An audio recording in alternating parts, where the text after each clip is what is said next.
Eat this. Drink that. Go. With Jimmy Cephalo and Brenda Bassett. Eat this, drink that, go. Hi, everybody. Welcome to HCA East Florida's Eat This, Drink That, Go, presented by the Greater Miami Convention and Visitors Bureau. I'm Jimmy Cephalo, along with Brenda Bassett, our co-host and producer. A reminder for you, you can listen to us on WIOD on the AM dial 610, Saturday morning between 9 and 10 a.m. Some great guests today. Oh, You've my put together goodness. some And good ones. hello to our fans in Hong Kong. Yes, and all over the place. Appreciate We listen to a lot of people from around the world have been listening to the show, which is kind of fun. We're pleased to be joined this morning by an old friend, Chef Jack Kane from he's the culinary chair at the Miami Culinary Institute, and Chef Peter Fred, who's the executive chef at Tuyo. I'm so excited about this restaurant. Now, this is run by the students there at the Culinary Institute, correct? It is. And so they plan the menus, they prepare the food, they cook everything, they serve everybody? Exactly, yes. Nice idea. Yes, Yeah. we have mainly the lunch period will be mainly students, whereas the nighttime is more hired, students that have graduated already and are currently So working. you use your alumni to Correct, work the yes. restaurant at night. Yes. That's wonderful. Now, the restaurant is called Tuyo, and it's at the Culinary Institute, and they're located at Northeast 2nd Avenue in Miami, 415 Northeast 2nd Avenue. Ours, it's a bistro, Monday through Friday, 11:30 to 1:30, and I understand it's the best deal in town for lunch. Absolutely. All right, Absolutely. and you're gonna taste some of the foods. Well, we're gonna taste some of the foods. You're gonna watch and listen to some of them. Tuyo is also open for dinner Tuesday through Saturday from 6 to 10 p.m. How did this all start? I mean, is this normal for a Culinary Institute to do this kind of a restaurant? Not typically. We're the only culinary school with a restaurant in this area, that's for sure. Right. And But how- it gives them the practicum experience, Absolutely, right? absolutely. And the That's what we're hands-on looking for. experience Right. of all of the things that you've trained for. Right, and that's what the industry looks for, is a hands-on experience. do you ever have students who say, you know what, this is really hard. It's harder than I thought, because this industry is very difficult. Yes. People think, oh, you're in there cooking and you're just serving some people. It's a difficult industry. You have any students who say, it's not for me. This is harder than I thought. Yeah, absolutely. Some students, they watch the Food Network and they think, wow, this is going to be fun. But all of a sudden they figure that this is really work. And Right. sometimes they have a change of heart. Right. Is there a particular style of food or a type of cuisine that you're serving at Tuyo? No, not specifically. We try and use kind of whatever's fresh and just make things, around that. We don't really have any basic cuisine. Right. So everyone gets together and collaborates and I figures try out. to get the And students as involved as much as possible, see what their ideas are, and then we kind of take all those ideas together and put them on a plate. So. Okay. What have you brought to start today's off with? So today we have a new lunch dish that just started, is our striped bass. So here we have a bass that I just partially seared and put in the oven for a second. it sounds great. The smell in here is the smell absolutely in wonderful. here is amazing. The yeah. menu is beautiful too. Yeah. A variety of things. And I'll put this back in the oven just for 1 Yeah, minute. go ahead and do that. You've also got a signature tasting menu. Uh-huh. So, and I understand the prices are wonderful too in a lot of ways, and they are. Well, looking down the menu, boy, you certainly beat a lot of restaurants here in South Florida, that's for sure. Tell me about the signature tasting menu. How do you come up with that? So the that tasting changes menu- all the time too? The tasting menu does change according to the menu as well, which we try to change about 4+ times a year. More so for spice, so that'll be our, we change spice 4 times a year, 4 times during spice, as well as during seasonal. So Right, Oh, right. wow. keep it as You fresh also do a and- wine pairing with this. We do, yes. So it'll be 5 courses and then wine pairings as well. Right. For those courses. Tell me about the wine program. How do you do this? Do you get a lot of support from the wineries, from the industry? We do. We have a beautiful food and wine theater that we have. We invite some of our local purveyors to come and taste their wines and show it to our students. And we use their wines on the list. Right, so they're learning more than, They're well, learning how to differentiate between Right. the varietals, and what pairs beautifully with how what. to read the labels, Right. all of those things. How to yeah. do the right things.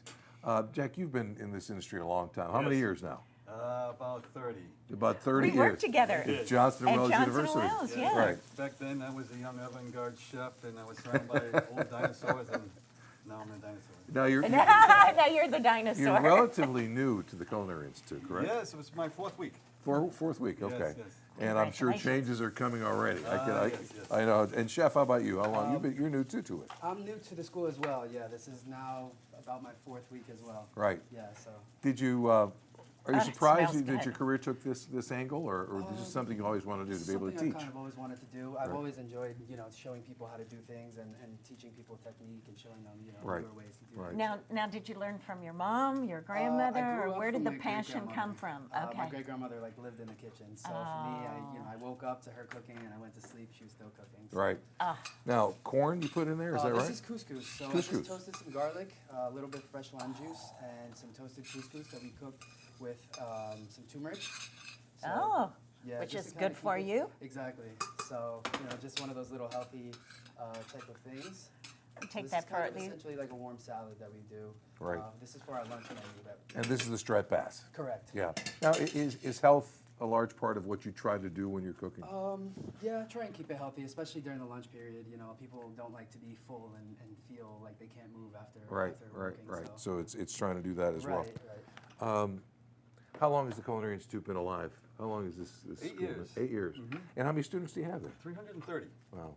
Who would you recommend if there's parents out there or students out there thinking, I'm not sure what I want to do with my life? Right. How do you determine whether or not they would be someone who would be right for the Culinary Institute? Right. Well, if they enroll in our program, if they work at the same time, get a part-time job, one, all the competencies we give them will go deep in them, and they'll be able to respond. And two, they'll find out if they like it. So Right. working part-time while they're in school is the key, I think. Right. And I think the ability to move up in the ranks quickly, helps when you have that type of education. Well, this type of education, I think, is almost required these days if you're really going to be serious about this Yeah. industry, isn't it? Yeah, I mean, you can make it without having a degree, but it takes a while. It does. And there are a number of schools in South Florida, but this is seemingly one of the best ones. 330 students, can't be wrong.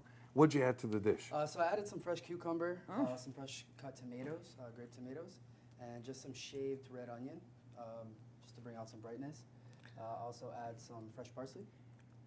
And Chef, you can really do this with any protein, couldn't Oh, you? absolutely. Whether it's chicken or fish or meat or whatever you want to do with it, but it looks and smells absolutely wonderful. Yeah. Thank you. Can't wait to taste that. Tell us about the couscous. Mostly an Israeli dish, a Middle Eastern dish? Yeah, it's kind of got a little bit of that vibe. It is Israeli couscous, so it is kind of geared in that direction. Right. But it is also very American in the sense of what we're throwing in Right. with it and making it something that's ours. And is this a larger kernel couscous? Is that what the Yes, Israeli is? yes, Okay, so yes. there are smaller Correct. couscous too Yes, as well. There's very small beans. Right. Because when I looked at it, that's why I thought corn, because it kind of looks like It does look fresh like corn on the corn, cob. doesn't it? doesn't Yeah. It looks wonderful. And this is a sauce that you're going to add to it. Correct. So this is the green spinach puree. The puree, we actually just saute some spinach with some fresh shallot, garlic, and just a touch of lime juice. So it just kind of helps to bring out the nice flavors. Of Goes into a And such a blender or pretty something. color. yeah, and then on I the take plate. it from there. I cool it right away, and then goes into a blender to get this really nice dark green color. Yeah. Jack, that's a large part of it, isn't it, too, is making it appetizing to the eyes first Yeah. before anything else. Absolutely. And it's absolutely gorgeous. This, I can't wait to taste this. And you've got some I do. I have some pork. belly and some scallops for the. That's come up in our second segment, but first we're going to try this as soon as that fish comes out of the oven. We're going to try Yeah. it. You've got some beautiful scallops here as well and some other things. How did you get started in this business? Yeah, I'm gonna. Well, I started washing dishes when I was 17 years old, which was a couple of years ago.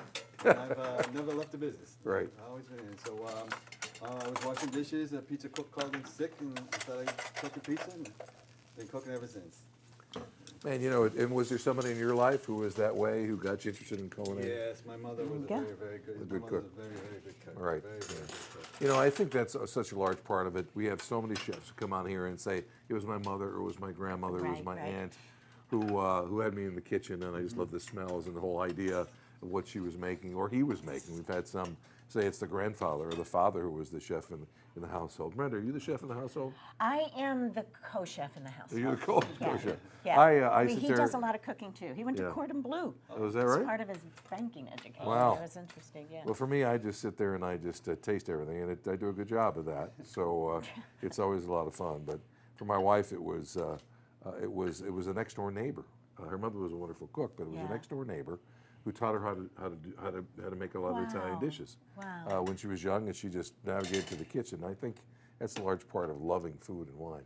We're going to come back in a minute. We're going to try this wonderful striped bass. Again, the name of the restaurant is Tuyo at the Miami Culinary Institute. They're right there on 2nd Avenue in Miami, open for lunch and for dinner. And like I said, this may be the best deal in town Yeah. if you want to eat something wonderful. And if you've got a child so who's thinking about culinary, the right place to go. We're going to go back and try this wonderful dish right after this on Eat This, Drink That, Go.